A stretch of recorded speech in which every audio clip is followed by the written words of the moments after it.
Welcome back to the UKLC. My name is Jake Hitbrain Matthews. I'm joined by Dan Ox Harrison, and oh my lord, he's back. It's Munch. I'm back. A return. UK League of Legends. I'm home, baby. You are home.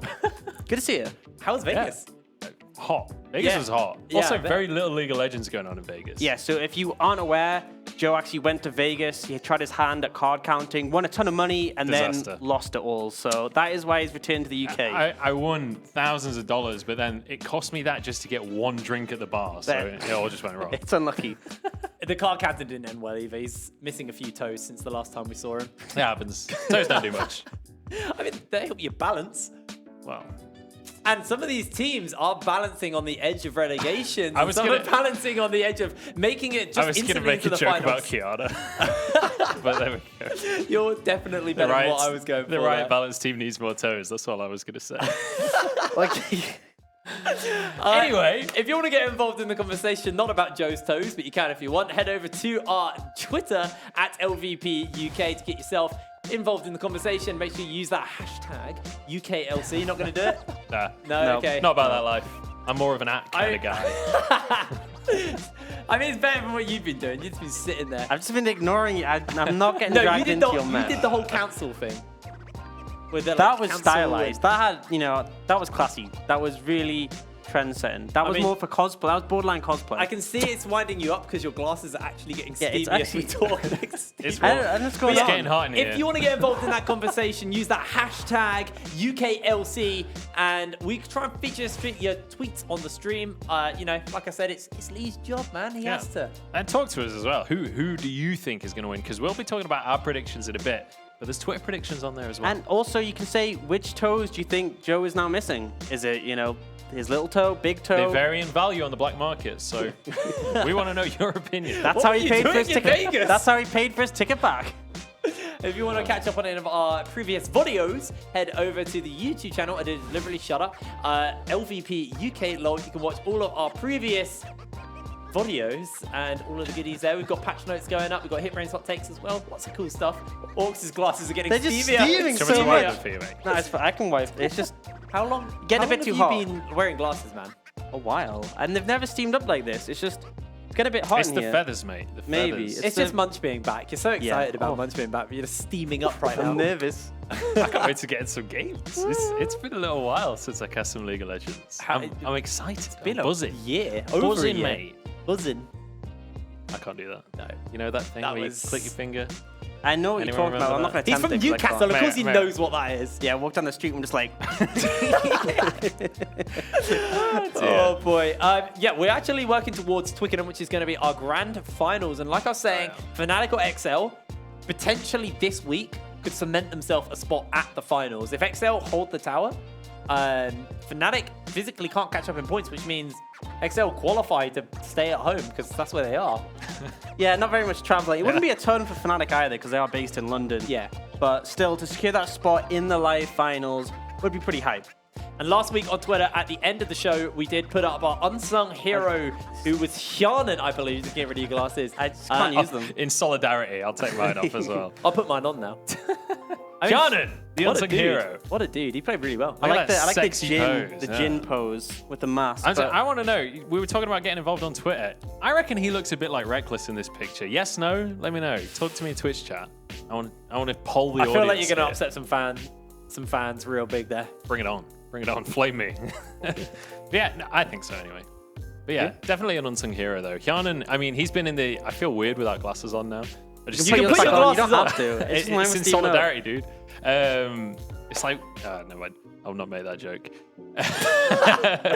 Anyway, Hjarnan, he's been a strong AD carry. He's been around a long time is what I was going to say. Let's take a look at the bracket. Yeah, it's going to be a while until we actually do see Hjarnan play, as he is on the tower champion currently. We start the day off with Diabolus versus Barrage. It's going to be our match of the day. See if that ship will stop sinking or if it will be able to be a ghost ship and come back from the dead. And then we'll have to have a look at our next game, which is going to be Demise versus Envision. Shut up. And then Eminem versus Phelan.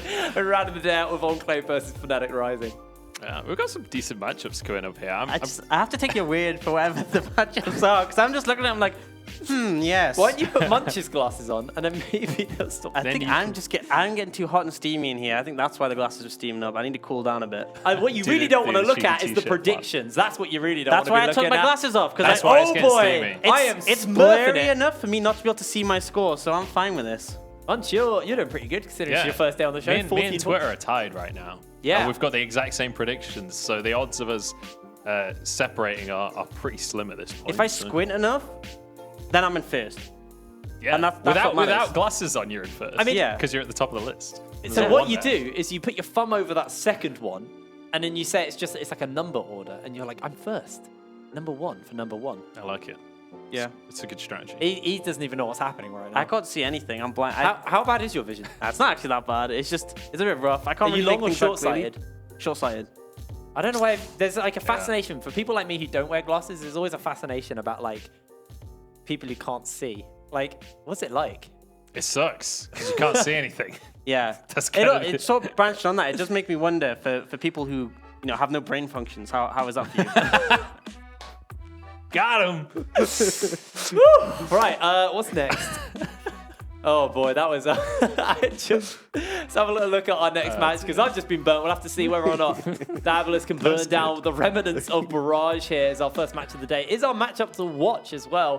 Going to be a really good one because, I mean, Those Barrage, teams can't lose. Yeah. Let's just I have don't know. a They've little both look. proven that they can lose. Yeah, but not at the same time. Not the same game. Let's have That's a little true. look at the last 4 games of these two teams because it is. It's a thing of beauty. It is really a lot of L's, my dude. I feel like it's an Barrage- epitome of UK esports. I mean, what's quite funny is actually, I say funny, what's actually quite worrying here is you look at Barrage, second bullet point down. Barrage have not won a UKLC game since the 6th of March. That's the 3rd month in the year, by the way. That's the day before my birthday. Is it? So Happy birthday, I guess. My birthday wish was that it would be the end of Barrage. yeah, you got your wish. And this is the first time Diabolus have ever lost 3 UKLC games in a row. And you got to think about Forge Champions as well. I don't think they lost 3 in a row at Forge either. Like, They were doing pretty good at they've Forge. been on form for a long time. They and were this doing is- pretty good in the summer split. It's just recently, these past 3 games, they've gone from looking like one of our stronger teams, maybe a top 4 contender, to, oh, what are you doing? Please stop. You're running it down. Make it stop. Make it stop. Yeah. He's already dead. Oh dear. Now, guys, we a few weeks ago debuted some graphics I did for the show, and I thought All right. I was going to try my hand at some art again because it's been a busy split. We've been planning for Twickenham, so I took some of the weight off our graphics team and I did some art for this this particular game. So as you can see here, Barrage is a sinking ship, and the devil is in the water. I thought the devil was in the details. Well, that is the detail. That's some really high quality details. I actually, I don't know if we have it ready, but beautiful. I actually have a copy of the email I sent to my producer, to the boss of the office. Here we go. This is actually the email I sent, by the way. You'll see in my most recent I can't even read. You'll see in my most recent Bob Ross masterpiece, you'll see that I've been inspired by the film art for Jaws, as you can see the devil. But if you look really closely, you'll instead see, instead of a shark, it's in fact Diabolo. This is some seriously high-level subliminal work Do you know, here. Jake hit praying Bob Ross Matthews. Do you know how I can tell that was written by you? It's because you say you'll Yeah. see twice in the first sentence. I forgot to tell them to take that out when we were putting that graphic together. Yeah, but that was actually the email I sent to my producer. Magnificent. So you won't see me Magnificent. next split anyway. You did art classes instead. Yeah, I'm moving on. I'm going to be an art teacher after this. Nice. I'd say don't quit your day job, but you kind of aren't great at that either. You're mean tonight. He's, I'm feeling it. Dan's on It's so fire. much repressed pain from the predictions. Yeah, that's it. He's taking it out on me, man. It's okay, but let's we Trouble actually had in a little paradise. chat. We had a little catch up with Barrage, talking a little bit about the current run so far. So we actually have a statement from the coach from Barrage. As we'll play that now. For the last 6 weeks, we've been treading water. Now it's time to get to the gauntlet and get people back on board the ship. Short and sweet. I like it though. Yeah, a lot of analogies. Is that little enough to win the game? Water-based puns. Yeah. I feel like think we it need a is. bit I more. think it Maybe. is. To be fair, that was one of the strongest statements we've had so far. There was some thought put into that. True.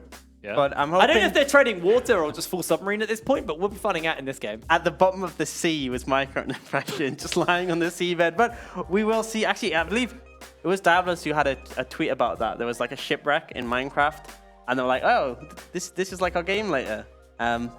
Pretty accurate. I feel like it's been rough because going into the split, everyone had this preconception that there it is. they have it up. There we go. Lee, well done. Look at that. Yeah. See? Everyone had this preconception that Barrage would be one of the stronger rosters, and they really have just completely missed the mark and sort of fallen off the deep end. But to be fair, But it's still possible. still possible. It's still still possible. possible. That is the important thing here. We actually have another tweet to bring up, but also to be fair, we had the same kind of thought about Diabolus being a weak team, but you know, This is the silence as we all read the tweet. I've never read this tweet. Torres, do or die for us. I mean, he's not wrong. He is not wrong. It absolutely is do or die at this point. Sink or swim to go with the water puns here. I mean, Oh, if Lordy. they have a rough week this week and then a rough draw next week, it can get very difficult because they need some points on the board to avoid relegations. If they make it into playoffs, they can still even win the whole thing and make it to EU Masters and keep going with Monkeys' streak. But if they miss out on that, if they go into relegations, no chance. And as well, as we saw last time, 2 teams got put down and they fell out of the league. So not a good position to be in. And we have another tweet to look at as well. We've got loads going on about this, Mitch. Oh, there he is. I was wondering when we were going to see a Titanic reference. Yeah, I mean, we'll have to wait and see if that's going to be the case. The game hasn't happened just yet, I will say. And Diabolus on a 3 losing streak. It's I mean, possible. Barrage on a longer losing streak. They're on a few month losing streak, but yeah. Yeah, you know. Let's bear in mind, there have been long losing streaks in esports before, and generally speaking, they end in an upset. That's typically how these So kind of streaks your prediction end. for this is Barrage are going to win and then make it to the European Masters and win the European Masters. And then win Worlds. Yes, that is precisely what. No, I mean, we saw my predictions earlier. I don't believe in the Barrage comeback. However, I do think that Barrage will win a game in this season. Well, before we get going into our match, let's have a little look at our roster. Starting up on the blue side, it is going to be Diabolus, the Devils themselves. In the top lane, Kakan, PFI in the jungle, Fury in the mid, Dragdar ADC, and the Heathen as support. So, Yeah, and next roster is obviously Barrage. So in the top lane, they have Zergoth. Jungler is Monkeys. Diva in the mid lane. Fax AD carry and Reclamation support. And that's how you know I know the rosters, because I can't read their names. He's still got the glasses on. I like this roster, though, coming out from Barrage. I actually know 4 out of the 5 players from back in the day. These guys have all been in the scene for at least like a year plus, a couple of years at this point. Yeah, and that's the thing, is that a lot of them have shown a lot of talent on other rosters. It just hasn't come together yet on Barrage. And I think the craziest thing was week 1, I believe. They played against XL in round 1. It was a close game. After that game, I was like, okay, they got 0 points, rough start, but they were against XL.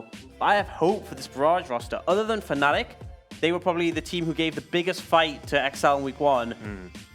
And then, you know, everything else happened. But that's always the case, isn't it? The separation between the good and the great is closing out those games. It's not about putting up a fight. It's about turning that little bit of fight you've got into a victory. Well, we want to be watching one lane in particular, or one role in this case, as we're looking towards the jungle as our matchup to watch. It's PFI versus Monkeys. Monkeys versus his former team from last split, the team he went to the European Masters with last. He has to really put this game on his back, because when I look at the Barrage roster, he is the player that stands out to me as potentially the best player on the Barrage team. Yeah, I'd agree. And I think the big talking point here is last split, Monkeys ended the season in first. PFI ended the season in last. And what a complete turnaround this has been. Obviously, Diabolus are still middle of the pack, but the fact that Monkeys is now on the bottom team, I still think a lot of people would say that Monkeys is a stronger jungler than PFI just because of his experience and his track record. But we could see a performance this game that may say, okay, no, PFI's definitely proved he's taken that spot from him. All right, sorry, go. I was going to say go. You know what? I'll shut up. I like you say go, and then you're like, oh, I was going stand to back. say, just go. Just get off the Save street. it. Get it. I was just Anyway, going to say so, Monkeys right. likes to gank a lot. My memory of Monkeys is that he is a proactive jungler. Even if his team hasn't been doing so hot, I still believe that Monkeys can have a huge impact on the game. So I'm excited to see if he's going to be able to make that happen. Well, we're going to have to see as we head into picks and bans. My question for you, Orcs, is where is the attention? Where are we looking towards in the ban phase? What do we think is going to be taken away? As we are playing on a new patch as well, 9.15 now. Not a ton of changes on the patch, but Junglers might were make some changed, though. differences. There were a few jungle changes. Some slight differences. I think you may see some play from them, but I don't think it's enough to completely turn the tides of things. Sejuani still very strong. Jarvan in power position. I think both teams, I'm looking at the solo laners. I think Diva's had a really strong performance so far on Barrage despite all their losses. And Fury has been instrumental in all the wins for Diabolus. And then obviously, Kakan and Zergoth, bit hit or miss at times, but it could be a deciding matchup. Alrighty, well, that's going to be the Aatrox, the Aurelia, the Yasuo, and the Kiana taking away. No surprise to see that Yasuo ban. It's been high priority across pretty much the most of the split, and especially for a player like Fury, who kind of debuted in the UK scene, locking in the Yasuo, complete confidence, and then for 2 weeks solid, it was just a horror pick. Anyone who went up versus his Yasuo just looks so dominant. So, sorry, he looks so dominant. Now, Silas. He just picks Yasuo and ints every game. But you can see so many flex picks banned away as well. Yeah. And that's so standard in this current meta. Just every single strong pick right now is something that you can take anywhere in the map, except for the Xayah, which except for the Yuumi as well, but that champion's just broken. Interesting to see the Xayah come out. Dragdar, he had been playing quite a bit of Ezreal and Sivir in the early weeks, but then he's put a massive priority on Xayah since then. I'm curious to see what Barrage will do in reaction. Do they want to deny the Rakan for the love of his I was duo? about to ask about this. How much priority do you put on the Rakan in this situation? Clearly, Barrage are putting quite a bit. I think for Reclamation, it's one of his big picks as well. He's played Braum, he's played Rakan, which were both picks back when he was playing before his break, so he is comfortable on them. I don't think there's a massive deal to be playing one without the other. I think they're both strong champions on their own, and yes, the synergy is nice, but it's not essential.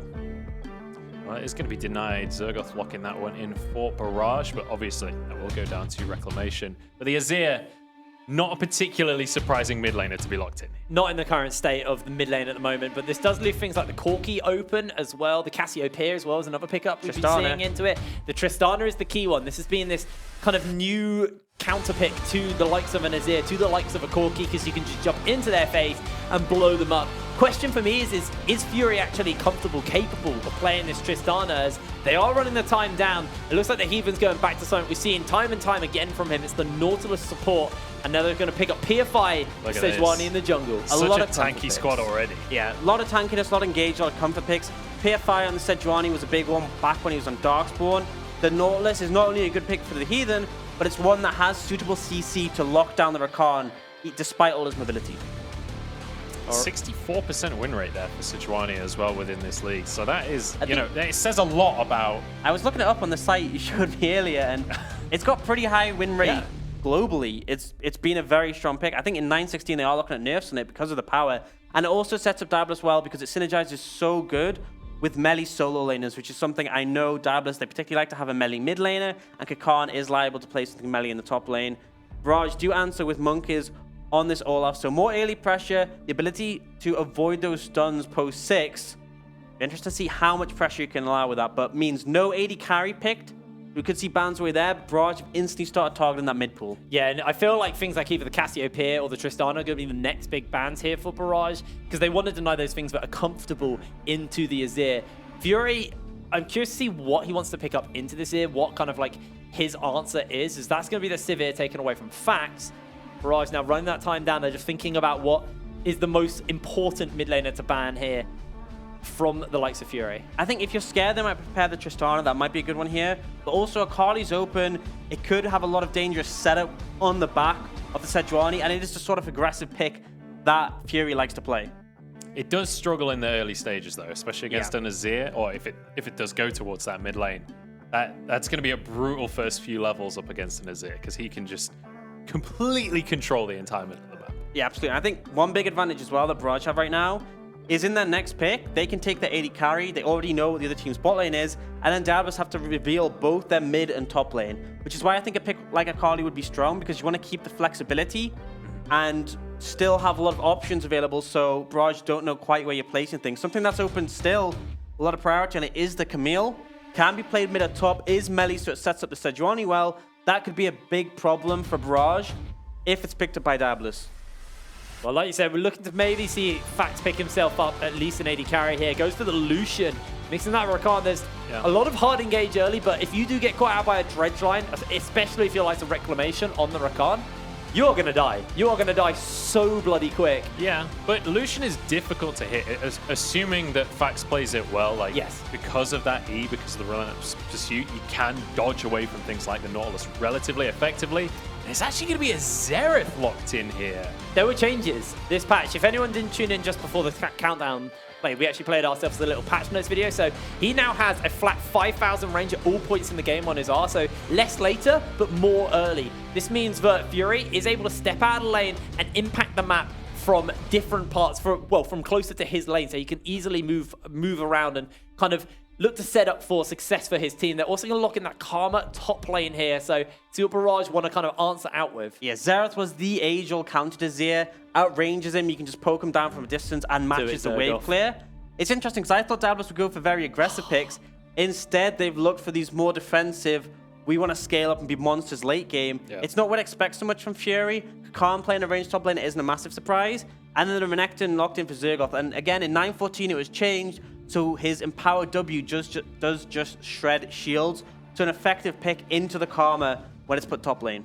Definitely has to be said, though, when you look at these two compositions, Barrage, when it comes towards the middle of the game, they're going to spike exceptionally hard. You've got Renekton, mid-game monster. Lucian as well becomes a powerhouse on 2 items. So if they can find fights around the Dragon, around the Rift Herald, that's where they can really snowball this game into something that maybe could break their losing streak. They need to look for these kind of skirmishes around the map, set up some of these kind of mid-game powerhouses, and look to close out in that time frame, because Diabolus will put them on a timer here, and the wave clear is going to only get harder and harder to deal with when you've got a Xerath just constantly one-shotting the wave. You've got a Xayah who's very good at clearing out these waves as well, and you've got a Karma. There's so much wave clear available to Diabolus that Barrage need to play in their kind of that strong window for them and close the game out there. Otherwise, if this game goes for kind of 35 minutes plus, I don't actually see how Barrage can close out without finding a massive misplay or misstep by the Diabolus team. Yeah, I think Barrage, they need to get a Baron between the 20 to 30 minute point. It's a pretty wide gap, but I think anything after that,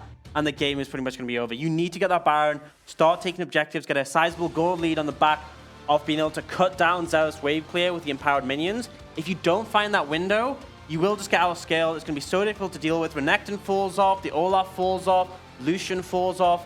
You have the Azir, a little bit of insurance. There is the Azir. So if Diabolus make a mistake in that super late game stage, there's always a chance. Everyone's seen the Azir pentakills. Yeah. Everyone's seen those highlight clips. So, I mean, my mind goes back to Magic Felix not 2 weeks ago, where Fnatic were 12k down to XL, and they were able to get that insane engage. Now, that did start with a misplay by Exile, and I know we're talking about a team like Fnatic who have proven themselves to be one of the best teams, but they were versus another one of the strongest teams in the scene. So the potential for an opening to kind of show up for Barrage is always there. So while we put this game on a timer, one big misplay could potentially cost them the game, but it's harder to lose as this game goes later for Diabolus. Yeah, I think that is a big thing, though, is that when you look at Diabolus' composition, they are very backline focused. They have a great front line, they have a great backline, but if you get on top of a Xerath, if you get on top of a Karma, there's only so much they can do, and I think that has to be the goal. If it does get late, then Barrage need to find flanks, need to get this Renekton on the backline, because that's when the Xerath just isn't able to cast, isn't able to follow up on the rest of his team CC with that burst. Yeah, for sure. And as well, with things like the Lucian Rakan kind of thing, if Rakan can get onto Xerath, if you can burst him right at the start of a fight, that is how you're going to win a game like this. Because, like you say, if Xerath is pressured during these fights, there's very little he can do about it. He needs his team to protect him at that stage. He has one solo target stun. That's the only way he has to escape from these kind of situations. The stun is tiny if it's in close range. And considering the amount of CC, I expect Merc Treads to come out. And if it's an Olaf as well, it does nothing. And if you get on top of that Xerath, even if you don't instantly kill him, you stop him from being able to put out reliable damage. The composition will start to fall apart a bit. So yes, in the late game, it's favored towards Diabolus, but they have to play it correctly if they want to keep things going. Well, we take to the Summoner's Rift for our first game of Week 6 of the UKLC. Barrage versus Diabolus. This really is do or die for Barrage at this point. Their backs are well and truly glued to the wall. And it's time to unstick and get a win on the board. I have to see. You can see the duck is out. It's a rare sight here in the river. Actually, I'm fairly convinced the tournament client has 100% duck spawn. There hasn't been a game where we haven't seen the duck. Really? Yeah, I think Tournament Client has the duck 100% of the This time. changes everything. What a world we live in. I still feel Sad that I know that kind of I information. still to be feel honest. bad about when this new Rift first came out and everyone discovered the Suicide Frog in top lane that just leaps off of the map at the start of the game. I'm all about Goat Dude in the bot lane. Oh, Bade coming in from Barrage. They're looking to get some control of I this didn't red think that side hook jungle. was going to hit that. I thought he'd missed the wall for a second. That would have. I don't think that would have been him dead, but I think that would have been a summoner spell at Been a least. flash, yeah. Both sides looking to secure some control just off the opposite team's Raptors and get some vision. But Barrage are waiting around. Their level 1 is very powerful. With the Rakan W and the Olaf axes, they're going for this invade. They're feeling confident. No one's actually going to spot them out right now. But I feel like PFI should expect this to be going down. It'll be interesting to see if he tries to cross map and take that red buff away from Monkeys. We'll have to see. Monk is just going to drag it into this bush so he can get himself faster route, out of the jungle. PFI, at the moment, opting to go towards that Gromp, which actually means that ward in the bush, I believe, hasn't timed out yet. So Monkeys, they'll know what he's doing.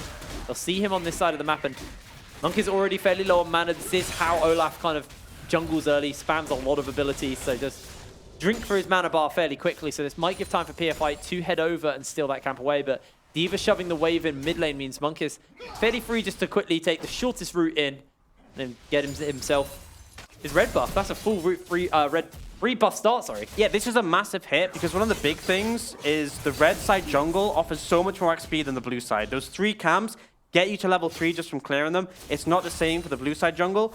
And so Monkeys has had his lion's share of XP camps so far. He's just picked up his second red buff. He has his own Raptors and the Krugs available.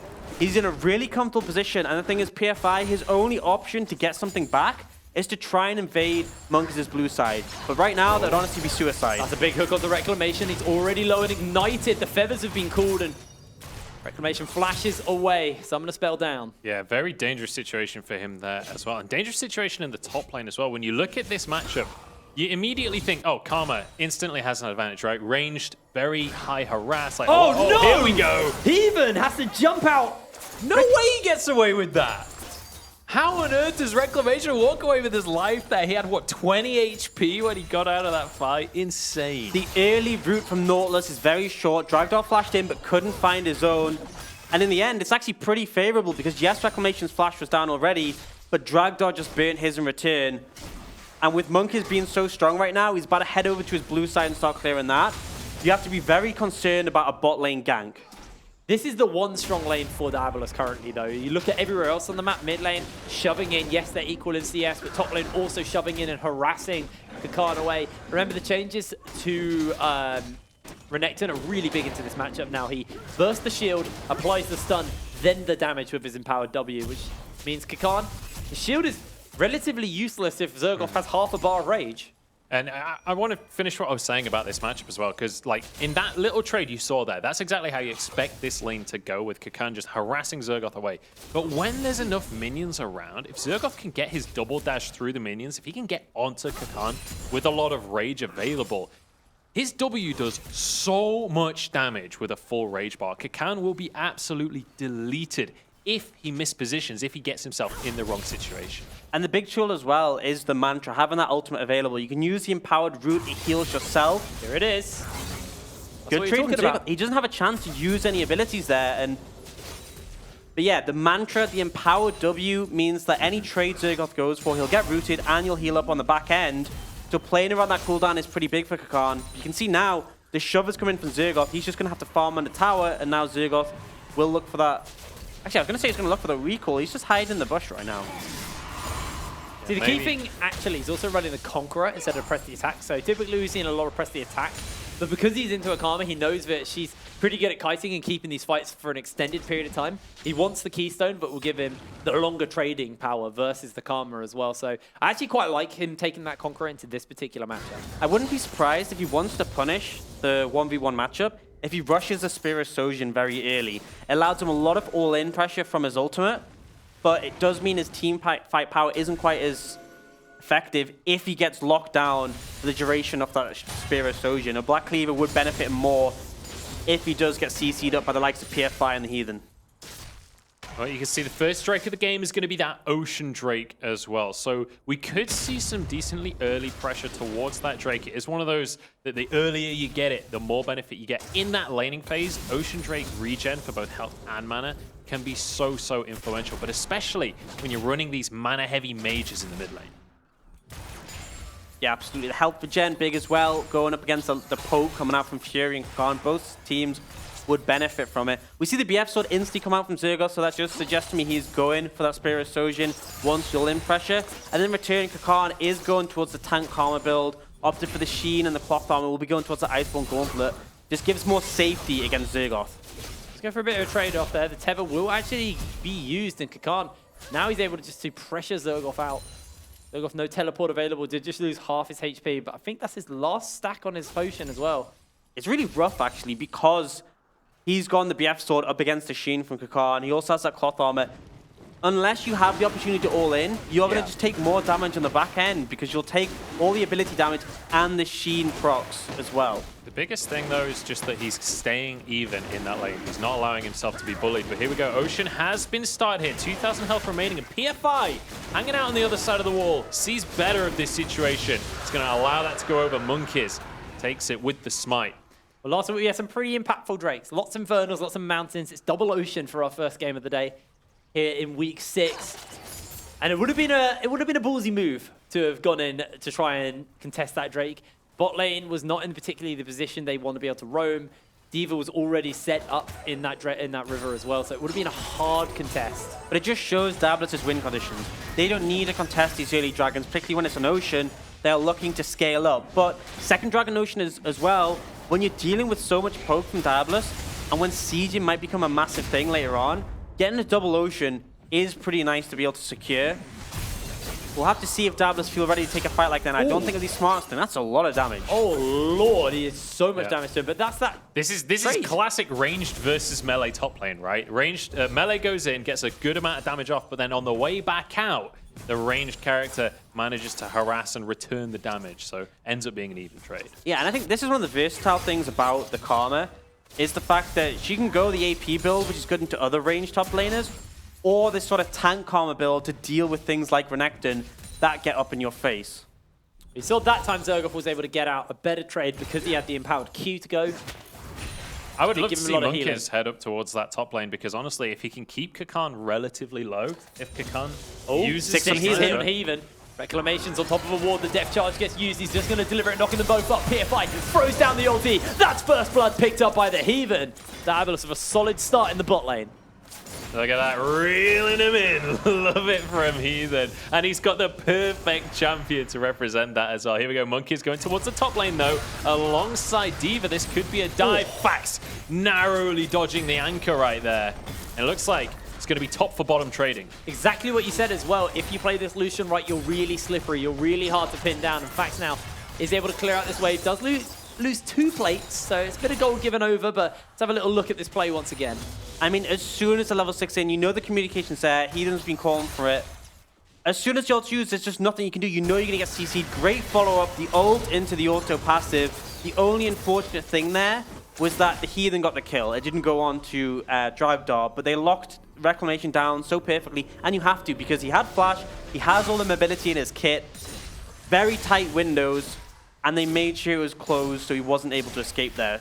Good play coming out from Diabolus to start things off. And I honestly expect to see as soon as PFI's ult's back, they just go bot lane again. They look just to punish Reclamation. Now Fax doesn't have his flash. Reclamation does have his, but it's still a fairly easy pickings lane for them just to kind of lob the hard CC at, pick someone off, get those kills. And remember, we're talking about how Barrage are a team who are all about their mid-game power spike. Lucian is exceptionally hard spiking in this mid-game point. So I expect to see them try and at least tie down one of these lanes and kind of continue the pressure they've got, because it's only a 200 gold lead, sorry, maybe out of 100 gold lead now in favor of Diabolus. About 1,000 pings going on around this Rift Herald right now. It's going to be Barrage that have vision control for now. But the Heathen is here. PFI is just around the corner as well, and they definitely are not going to let this go without a fight. Looks like Barrage, I don't know if they're actually going to want to fight this. They're not really in the right position to do so. Oh, that hook just skims Reclamation's bum. Not enough to actually get on top of him. Looks like they're just going to step away here for the moment. PFI takes a fair amount of damage, though. Big talking point is no TPs for either top laner. Kakarn's is up sooner, so if Diabolus can buy time, they would have a numbers advantage. Rogoff jumps in onto Kakarn, just slices and dices to safety. We'll take that Mantra Q, but actually Doesn't able quite to dodge connect. out. Yeah, both teams, they know the Rift Herald is the next priority. They've moved their bot lane's top side, despite the fact first turret hasn't gone down. Diabolus are trying to set a position around here. They might actually look for D.Va. He's very low on HP, and this could be enough for them to start up this Rift Herald. They've essentially pushed someone off the map. D.Va has to recall, and PFI and Heathen, they're going to start it up. It looks like Diabolus should be able to take this one with relative ease. I'd be very surprised if Barrage can test this in any way. They're just not in the position to do so. You can see Fax and Reclamation going to be pushing up the top side in the meantime. That's all they're going to be able to do. They won't be able to pressure the tower at all because they know that half the team is right here on Herald. And this is pretty rough. We're talking about how in Champ Select, Barrage need to make something happen in the mid game. They need to have set the pace for this game and make it fast. But Diabolus, they got First Blood. They've got this Rift Herald. They've gotten 2 plates in the bot lane. This is a team who we said is comfortable going to late game, and they're already finding advantages. Yeah. It's a dangerous situation for Barrage, that's for sure. I'd love to see a little bit more out of Monkeys, and so far he's looking to do so as he's hovering around this bottom lane. Darn will spot him out, though. Jumps in with the shield. Actually, that's going to be the ulti already thrown down by Monkeys. He flashes over the wall after Kakarn. Teva's not going to land, and Kakarn is low. One more axe. Doesn't quite hit it. He finally gets the next one. No, he doesn't. The right to the arcane comes down and secures the kill. D.Va with a meteor snipes out a second one. It's a 1-for-1 trade. That was a comedy of errors. Monkeys missed 3 undertows in a row.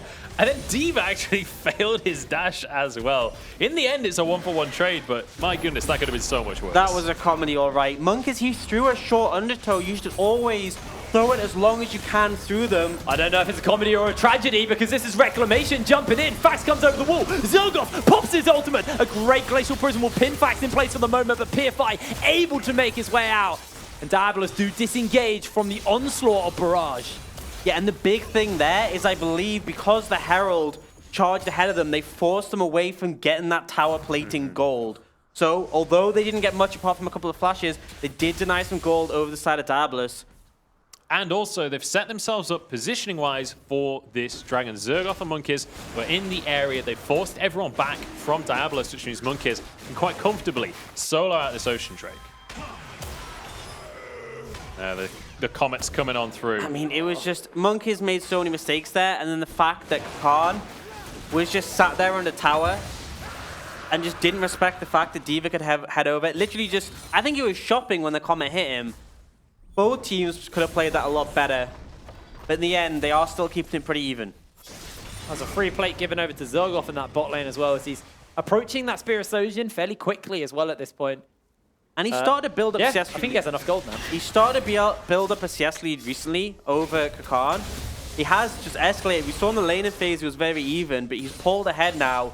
And although he didn't quite find the positioning in the last team fight, if he gets on your backline, particularly when the likes of Fury has no flash, he will demolish them. He's also into a Klepto lane as well, so he should be down gold naturally just from the Klepto lane, but hasn't really given Kakarn the ability to use that Kleptomancy effectively. So the Iceborne Gauntlet has now been picked up onto Kakarn, and a Spiritosion picked up for Zergoff. So this is that kind of all-in pressure you were talking about in that 1v1. And worth mentioning as well that Kakarn has used that stopwatch, so he has no way to go for Azonia's passive. His flash is on cooldown for another couple of minutes. Monkeys could actually focus on trying to capitalize on that. Get Zergoff further ahead. He already has a bit of a lead. Get that lane snowballing. Absolutely, and they need to, because Barrage, they need to find the momentum in the mid game. Monkeys has gone a full damage build this game. He wants to make things happen, he wants to get things going, but Fax... Fax has to flash away, the depth charge is going to find a mark. He even flashes in, Drakeline doesn't quite connect to Reclamation, comes over the wall, has a grand entrance available, clips it onto Heathen, but not enough to knock him up. And Barrage now make their way out, but Diabolus, they want to turn back around. Evers have been called, he does have that Blade Cooler, only routes up one, PFI on that flank, keep your eyes on him. It looks like the fight is just going to be dissuaded and everyone steps away. Just a slight miss from Heathen, but honestly, him not connecting on a Fax may well have saved Fax's life, but probably saved his as well. Barrage try to collapse, but don't find it quite in time. Diabolus will just pull away. We go back to a bit of a stalemate. Yeah, and I want to talk a little bit about this jungle matchup as well. This was the matchup to watch right at the very start. You can see PFI positioning around this mid lane. And Monkius so far has had a significant CS lead pretty much the whole game. He's been maintaining about a 20 CS lead. He's been doing a good job on this Olaf of just taking these camps consistent. But the problem I have is that a Sejuani is always going to be more useful than an Olaf later on. Yeah. CS lead is great, but you have to do something with it. And so far, you just haven't seen him make much of an impact. He's now looking towards the bot side. Zergoff actually does jump onto Kakan, but now it's the flank, the 1 versus 1, the 2 versus 2 now. Monkies Even locks down Monkies. Monkies pops the ulti, but the rest of the team making their way, and Kakan actually tanks a lot. The right of the Arcane snipes away the kill. Yeah, Zergoff just not on the same page right there. Monkies realizes he has to go in, and Zergoff was not willing to go for that dive alongside his teammate. As soon as the Heathen showed up, Zergoff was like, I'm out of here, boys. Yeah, too many members. Diabolus make the fast collapse to shut that play down, and Monkies, he is not looking good. He has missed so many undertows in every play he goes for. 0, 2, and 1. Still has that CS lead, but it really is just going to mean less and less as the game goes on. We were looking towards him and Zergoff to carry this mid game. And right now, he's carrying Diabolus to their victory. 3-1 on the scoreboard right now. Gold just about even, though. The only significant advantage is going to be those 2 Ocean Drakes on the side of Barrage, as well as an extra tower ahead. Right now, Barrage theoretically actually are a little bit ahead in terms of the map, but when it comes down to looking at the compositions and how well they scale, Diabolus are the ones with the advantage. But also when it comes to match history, Diabolus by far are the favorite. Reclamation's going to use himself the quickness, doesn't actually land the knock-up, and just an ult for nothing in favor of Diabolus there. These have been some rough quicknesses coming out from Reclamation. We said this is something he's played before, hasn't been here for the whole split. Him and Fax were brought in late for Barrage as a new bot lane to maybe change their fates. But so far, Reclamation has struggled to find the traction.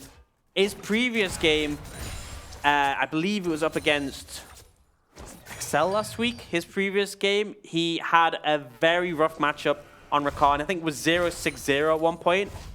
It's not quite as bad so far, but he's struggling to find the plays. Facts, that's going to be the death charge. Johnny fails the dash. All of the CC gets thrown in, and that will be the end of him. PFI secures that kill as Reclamation gets caught out by the dredge line, and another kill picked up for Diabolus. 2 for none in the top lane. CC on this squad is just terrifying to deal with. Zergoff trading a little bit there, but you know, when you've got the Sejuani as well as the Nautilus, if you get caught out on the side of Barrage, you're just gone immediately. Yeah, absolutely. And the only people who can sort of... Oh, I have to hold that. Kakan is low, but not low enough to die quite yet. But Zergoff with the spear flashes after, and the slice comes down. And the dominance is enough to burn him for the kill. 1v1 kill in favor of Zergoff here. But Fiore looks for the stun, doesn't quite find it. Zergoff's all right. He's all right. He's out. yeah, and we were looking for that from the Renekton. It just may be a bit too little too late. So we'll see that play top lane. Fax doesn't know they're there. As soon as you'll hit, he goes for the long dash over the wall. Doesn't find it, he dies. And then Monkies in Reclamation, as soon as that dash was failed, they should have just backed off. They try to save him, they lose another member, and Monkies, he's now in a position where they can't even defend the tower. Massive misplay from the likes of Fax, but good punish from Diabolus. And next dragon will be picked up by Barrage, but it's a cloud. This isn't exactly a game changer. It's nice to have. But this isn't the sort of dragon where you're going to go, okay, well, we've given up our early game. We've got, 2 Infernals and 2 Mountains. It'd be nice if it gets to the later stages. It's another win condition off the Elder Dragon. But it's definitely not worth the advantages they've sacrificed elsewhere. I mean, this is rough as well, because Barrage have had a really good Drake control. And the Drake RNG has just not been with them. Feels like the ocean and the wind is against this ship. Yikes. Aye? All right, I'll give you that one. I'll give you that one. That's all right. I've definitely had worse. Yeah, by all means. Well, 2,000 gold lead now in favor of Diabolus, and with this tower going down, that's going to extend it to 3. It is slowly but surely starting to slip away from Barrage. It felt like during the early game, during these early skirmishes, it felt like they had some chances. They had some decent work, and obviously we've seen Zergoff getting a solo kill against Kakan. But again, as you said, Orcs, it doesn't feel like it's enough at this stage in the game. They need to be snowballing, but right now, they're struggling to stay relevant. Oh, he steals away the blue buff as well. I mean, secures the blue buff. It was his blue buff. But I think the key thing is I think PFI would argue with you there, friend. I think Fury would argue even harder. You want that blue on that Xerath. So it is a slight advantage overall for Barrage, the fact that they forced to off the hand off this Xerath, because that is the big issue, is any play Barrage want to make, they know they have this super farmed essential turret in the mid game, who not only can just provide massive amounts of wave clear and damage, but with the flat 5,000 range and his ult, he can easily assist in any skirmish across the map. Well, speaking of turrets, D.Va erects one in the mid lane. Gives him somewhere safe to kind of push out this wave. As you can see Barrage are setting up for Baron, and you were talking about how this 20 to kind of 35-minute mark was when they needed to hit that Baron mark. Yeah. And they want to do it as quick as possible. 25 to 30, I was saying. I feel like they need to get a Baron at that point so they can adding start 5 minutes because they haven't had the start they needed. You might have to add more than that for them now, but I'm not sure it'll be enough. Well, actually, maybe the Heathen's getting caught out here. He has to flash that the blast cone used, and Barrage, they try for the picks, but it just seems like every time Diabolus' front line is just too tanky, too slippery to lock them down. That is still a nice pickup, though, for Barrage, because Heathen's flash can be so impactful. With Nautilus, if you can flash to get your ultimate off, flash to get your Q off, that can be such a massively influential combo to start a fight. It's a phenomenal hard engage. He's a pretty easy pick target as well. He has to ward. Obviously, a long time since we've had the Tracker's Knife for junglers. You need to have Heathen walking up to place his wards. He has the upgrade item. And it's a very easy pick target if he's flashless. You just lock him up with a bit of CC coming out from Acclamation. He's way squishier than the Sejuani. So it does give an avenue for Barrage to punish. But again, these are small little advantages they're getting compared to the massive lead Diabolus start to open up. This is the thing. It's not about whether you can get this tiny advantage. It's about whether you can abuse the fact that you've got this. Because this little advantage is only relevant for 3.5 more minutes, right? Yeah. If nothing happens in the next 3.5 minutes, the initial scenario might as well not happen. But here we go in the bot lane. Zergoff is able to slice over that wall and doesn't need to use the dice. As PFI now actually might be getting caught out. Zergoff. Oh, look at the damage. Pretty fruity there. Tries to go for the fight, but only got the cleaver to work with as long as that Spear of Sojin, so might struggle into PFI, who's got the Warmogs and the Cinderhulk, a lot of health. Yeah, you're not going to burst through that Sejuani, and I think he's just buying time. Barrage have started the Baron, but the poke from Fury. This is the power of the extra range. Oh, the climbs out by Fax. Fury's getting collapsed onto. Zergoff jumps away from the stun. You see a bit of a slow coming down into the Q. That's a lot of ultis used already. Everybody's in, but Barrage are making their way out. Fax jumps in, gets chunked to half HP. He's in a dangerous position as PFI jumps in forward. The hook lands onto the minions. And it looks like for now, Barrage have been able to set away. They've got the double oceans to regen up for the moment. But this turret might be in for a bit of hurt. You can't win a fight with Fury just firing off damage. He is doing so much on the back end of these team fights. So it looks like Barrage is finding an advantage, and then he just burns through those health bars. Yeah, and you saw Zergoff there, goes in, starts the fight, and it felt like the rest of Barrage were really hesitant to actually back him up. They seemed inconclusive on whether they actually wanted to go for that fight. But in the meantime, Zergoff is slowly but surely ticking his health bar away. You've got to make that decision quicker. Yeah, absolutely. And that damage coming out, you can't just push up a tower against Fury. The wave is burning through, and the fact that this mid outer tower is still there, it limits what Barrage can do. You can only push up that mid wave so far before it's going to hit the tower and bounce back. And it's going to be so difficult to break this. You lose a lot of control over the river when that mid tower is still there for the enemy team.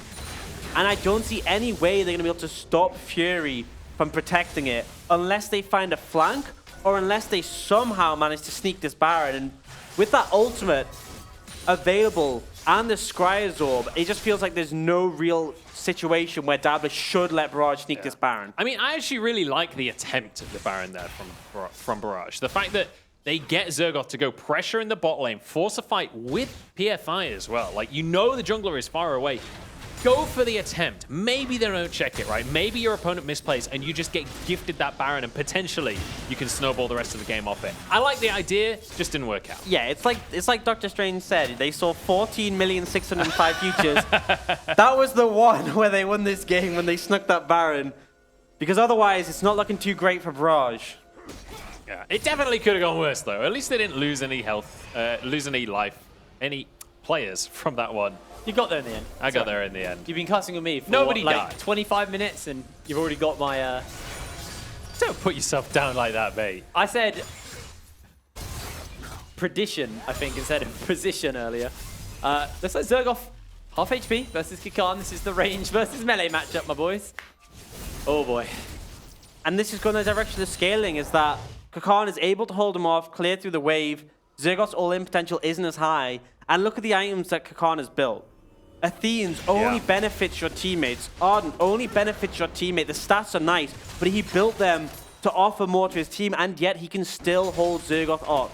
And that's when it becomes tricky. We've been talking about the way that this team scales. We've not really talked about Dragdar that much, but honestly, you've got this Xayah. She's now on 2 items. Once she gets that 3rd one, with an Ardent Sensor there as well, he's going to be destroying health bars. Reclamation jumps out. Grand entrance is used, but the Glacial Prism pins him in place. The right of the Arcane is enough to secure that kill. Teleport. Nice and easy, but the teleport's coming in by Zergoff. He even throws out the Dredge line. The ulti is on already. You can see the Sand Soldier's doing a lot of work, but the double kill's been picked up by Dragdar. They've managed to get Fury on the back line of the fight. That's going to be a 2 for 2 so far, but a triple kill has been picked up for Dragdar. And it looks like Barrage just have to step away. Both carries are still alive, though. The Heathen got incredibly low there. It doesn't look like Barrage are going to be able to do anything. The big thing for me was when Kakan showed up and shielded Heathen, and his health bar was like 30%. Instantly, his health goes to 50, and then he has full HP because of the shield. It's so difficult, because even though they managed to find Fury, he had no flash, was out of position. We're going to see that one again. So, fight starts off. Reclamation, unfortunately, he pats away from his team, so that means he only has his W to try and escape. Great ult from PFI, and he just gets bursted through. And then Bax is in a great position on the flank. Monkeys is coming around. You can see Zergoff buying time, and they look straight for Fury. No flash, and then a great ult to block that stun. But from here, Kakan's appeared. The massive AoE shields mean there's no option to follow up. Yeah. But they found the mid tower on the back end of it, so there's at least something. Recalls come through, and it's just going to be the towers traded. But the tier 2 went down in the mid lane in favor of Diabolus there as well. It has to be said that committing to that engagement at that stage for Barrage is questionable, right? You've already lost a player. You're going with the TP for Zergoff, but Kakan has his TP available as well. You don't gain any advantage in this situation. The better call is to back off there, and then if they go for the Baron, re-engage. But to force a 4v5, not a big fan of that strategy. Yeah, and Baron's I think it's getting started. Yeah, it is. Reclamation's on the flank. This could be his opportunity to make a big play and redeem himself. Completely flashless for the moment. The stun's going to go a little bit wide. The poke onto Monk is not finding its mark right here. Monkey's Barrage no closing flash. in. Half health of Baron right now. Let's see if Diabolus can just continue this, or they're going to pull it off. Reclamation's in. The quickness lands onto everybody. This is Barrage's fight. It's do or die. A shutdown's been picked up for Zergoff already. 2 quick kills. He slices and dices for absolutely everyone. PFI jumps over the wall. He's ignited and he's low, but the soldiers are enough to secure that kill. Free for Barrage, and Diabolus are left scattered to the wind. Maybe they can end the loss streak. After all, Barrage take a miracle fight, and now they're onto the purple worm.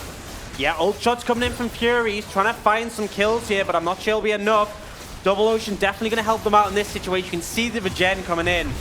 Despite the Baron damage, they will secure that. They will mostly close that gold gap, and Barrage, they are back in this game. They finally find the team fight they were looking for. They were running that timer as close to the limit as they could. Finally get himself a team fight. Finally get himself a Baron.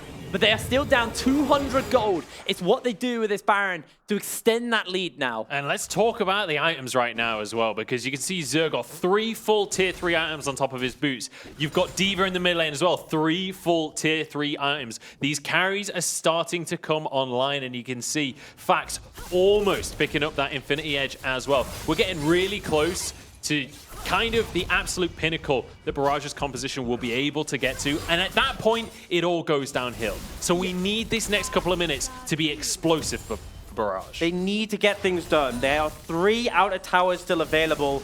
I want to see them break those down with this Baron. The wave clear from Fury has reduced effectiveness now, and you can see already they're looking to 1-3-1 because it spreads that Baron. But Fury's the one with all the wave clear, so they're trying to keep him in one lane and spread to the others.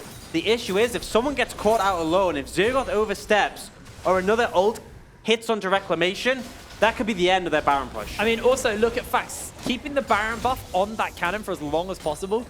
It took 4 Qs and a hook to kill a cannon minion from Fury. He should be one-shotting minions at this point. This is the power of the Baron and the magic resistance it offers these minions. As Zergoff, you can take a little bit of damage here from Kakan. He's got 2-level advantage, but not feeling quite comfortable enough to go for a full tower dive at this point.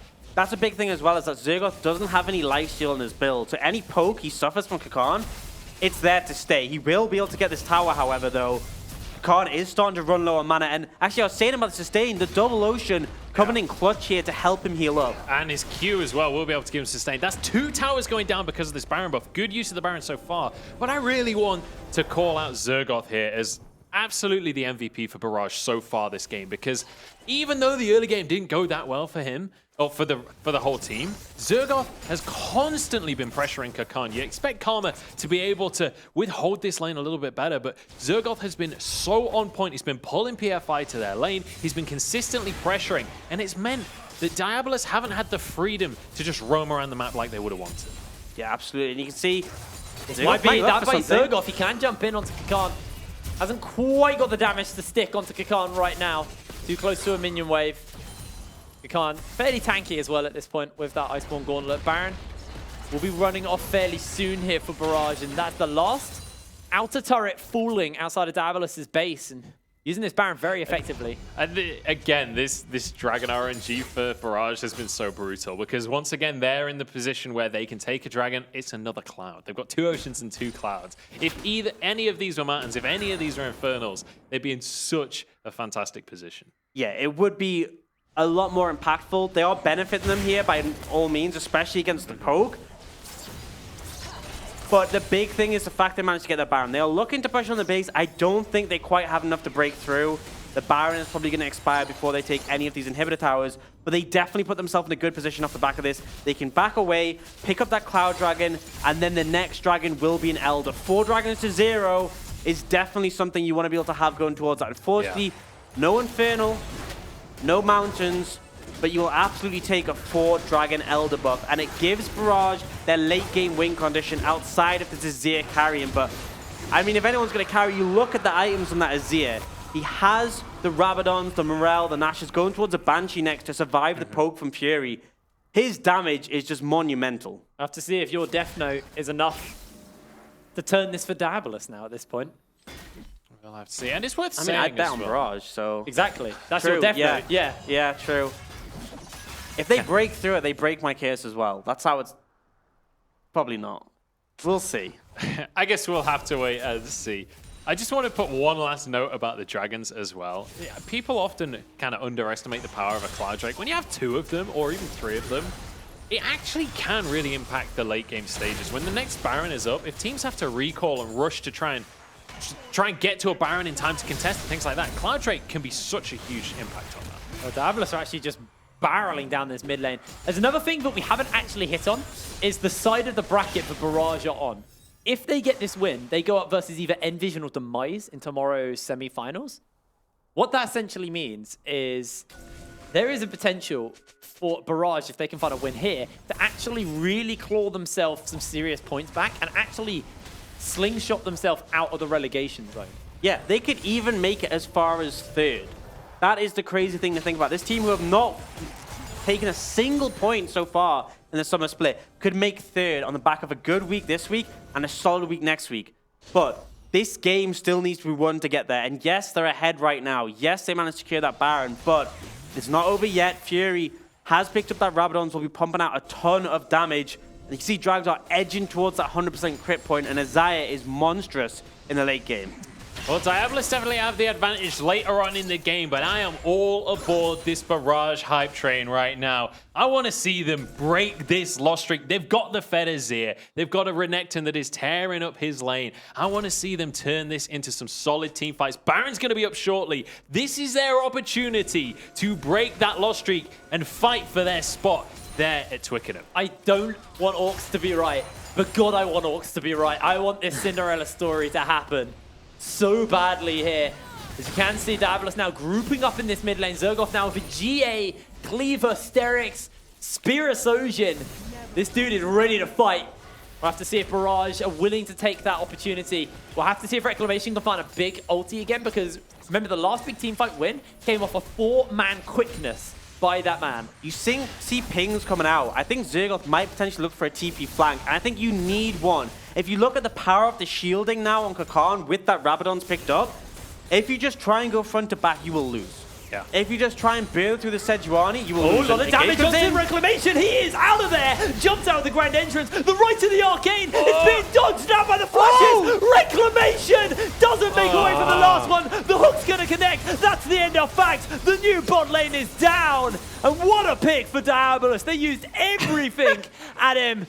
I don't know if that was an easy reeling, but in the bot lane. Heathen is the best one. Look at the bot lane, though. Yeah, you're absolutely right. Zergoth pushing onto the inhibitor tower at the same time. He's going for the base race here. Everyone always forgets the 5th shot from Xerath. Everyone always forgets the 5th shot. Wait, but all 5 members, no, I believe Kakan is now recalling, but Monk is, he's here and he's looking potentially for a steal. If they get this Baron and they bot in him, this will be huge. He is the Baron stealing master Monkey. Look at the damage! See, Diva just Diva's pumping there. that damage in. It's 2,800 health onto the Baron Nashor right now. Zergoth still pushing in the wave. They have the vision to work with. 2k, 1,400. It's starting to heal up. He jumps in. He nails it. Monkeys comes up huge once again. Barrage are jumping in, and Zergoth going for a tower dive onto Kakan in that top lane. In that base, sorry. He's in the base. Unbelievable performance from Marcus. We were flaming him earlier this game. We were saying he wasn't having an impact. He was missing his undertows, but absolutely comes in clutch. And the coordination, you could see Diabolus, they were getting scared from that damage coming out from Diva. They didn't want to continue the Baron when they got so low, but they kept it leashed. Diva did enough damage for Monkeys just to flash it and smite it. Great confidence, and Zergoth got so much done in the bot side because Diabolus weren't able to quickly secure the Baron, weren't able to use the empowered recall, and Raj, it looked shaky when the bot lane died, but there is still hope. Monkeys have stolen so many Barons for Diabolus in the last split. They knew what this man was capable of, and you saw them playing tentatively into that. Meanwhile, Zergoth was able to open up the base for Barrage as well. Just clean play across the map. And you say there's still hope right now. I'd say there's more than hope for Barrage. These guys are looking like favorites in my eyes at this stage. We saw the damage Diva's putting out. He's in danger. The speed up is there. He even trying to find himself an opening. Diva jumps away and they look for the pick, but they're unable to find it. Stun does connect onto Zergoth. He pops the ulti. The CC's coming in. Reclamation wants to keep his top laner alive. A 2-man knocker comes up by the hit quickness. They get themselves a 1-for-1 so far. The reses are coming out. The snipes are trying to land, and PFI has to flash over the wall. It's just a 1-for-1. Diva jumps away from the stun. And in comes the right of the arcane. Best he's going to get is a GA here from Monkeys. He does pop that. Yeah, but you can see Barrage are healing up from those Ocean Dragons. They have position on this mid lane. Fury's walking around, but you have to take a safe route. This is so dangerous for Fury. Yeah, he's going to be able to get to the base, though. Inhib open now. Oh, massive damage onto Fax. PFI doesn't have ulti, so Fax is just able to relentless pursuit his way to safety there. Absolute win coming out from Barrage. They managed to take an even team fight and then get that mid tower in return, but this does buy time for Diabolus. They didn't lose that mid inhibitor.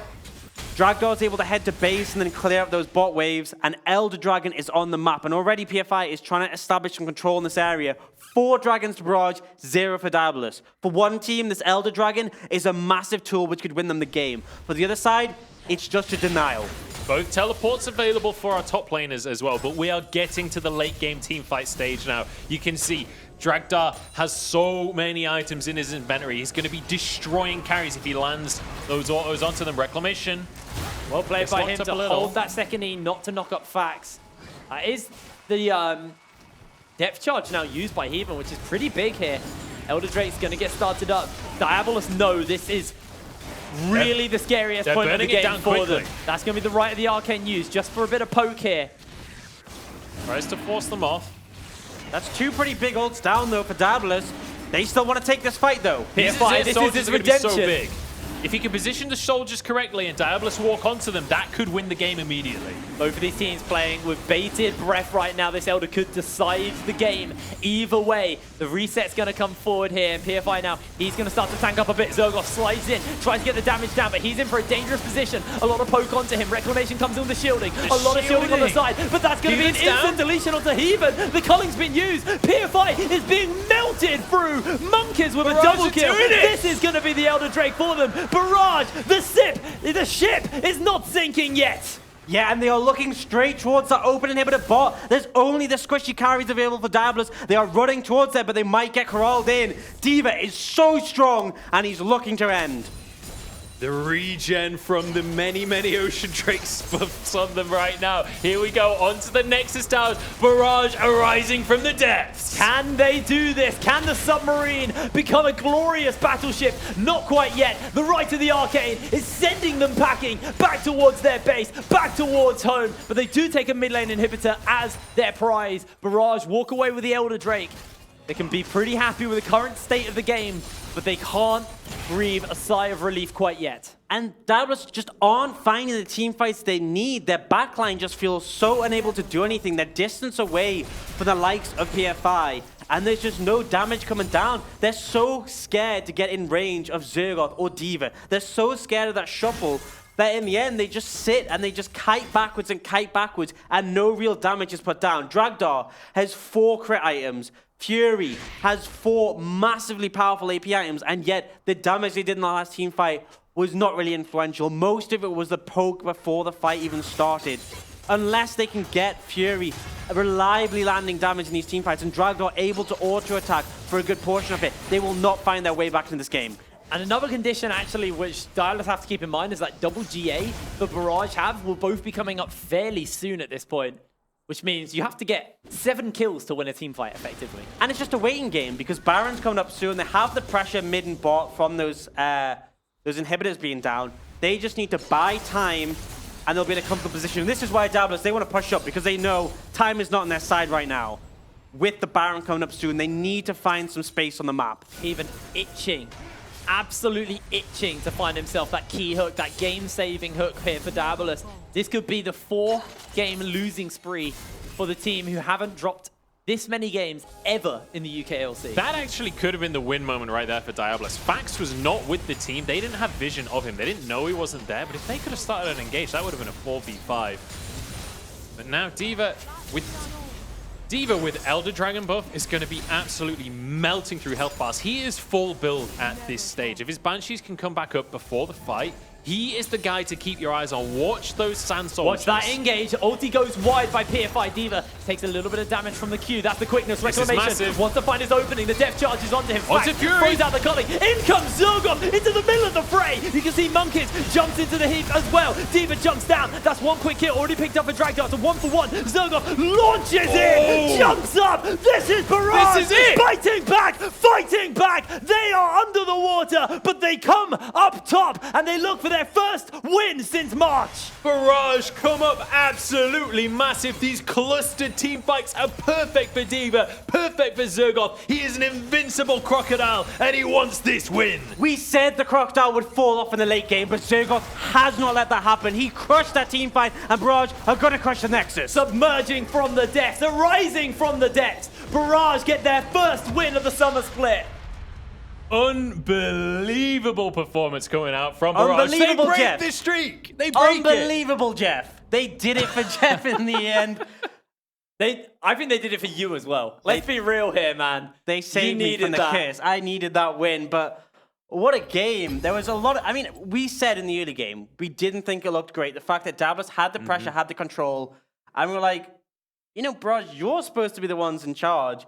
But they just waited for the opportunity, and every single time they found these team fights where the backline from Diabolus just couldn't effectively put out damage. Zergoth was monstrous. He was a raid boss in the middle of the whole team in the last team fight. The AoE from the ult and his Q just shredded through them. And it has to be said, we didn't give Monkeys a good time in that early game, but that play on Baron, Monkeys and D.Va, 2v4 for the Baron, that literally saved the game. That play broke the loss streak for Barrage. Yes, what a way to do it. I mean, I can't think of a player like Monkeys who steals so many Barons, and what a way to kind of get that redemption of, you know, you've been on a failing team for the entire summer split, and to be fair, for the kind of latter end of the spring split as well. Now, he wasn't on the team during that time, but he joined a team who were not on form. He hasn't been playing to the Monkeys we know and love.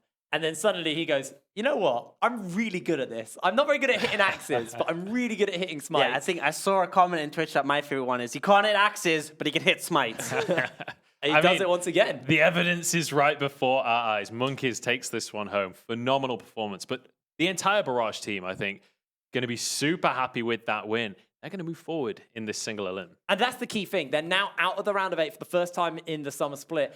into Envision or Demise. Now, Demise and Envision for the last 2 weeks have both been looking pretty good, but you're not going up versus XL. But are they looking You're not monkeys going up good? versus Fnatic. You're not going up versus M&M. You know, you're not going up versus the teams who we kind of peg as the top 3. You actually avoid them until later on if you can get that win over Envision and Demise. This is the best week for Barrage to find this win over Diabolus. Yeah, because a lot of times there's been a lot of discussions about the hard side of the bracket, the weak side of the bracket. I think everyone would agree with Fnatic and M&M on the other side of the bracket. This is the easier side of the bracket. So for them to get a win here, they have a possible route to the finals. It gets harder then, but they could earn a lot of points. And the thing is, it's so close between these bottom 7 teams that just a few points can put you from relegations to middle of the pack. And also, just getting this one win here today changes everything. When you're a team at the bottom of the tables, when you're on a loss streak, just breaking that streak, breaking that trend is so important for the team's mentality. And this could well be the start of something magical for Barrage. And they also completely yeeted our win conditions out the window, saying, you know what, we're going to make this go for 45 minutes just to prove you wrong. Why not? And with that, that is going to be Barrage's first win of the summer. Coming up after the break, it's going to be Demise versus Envision. The rookies up once again. You don't want to miss this one. We'll see you in a second.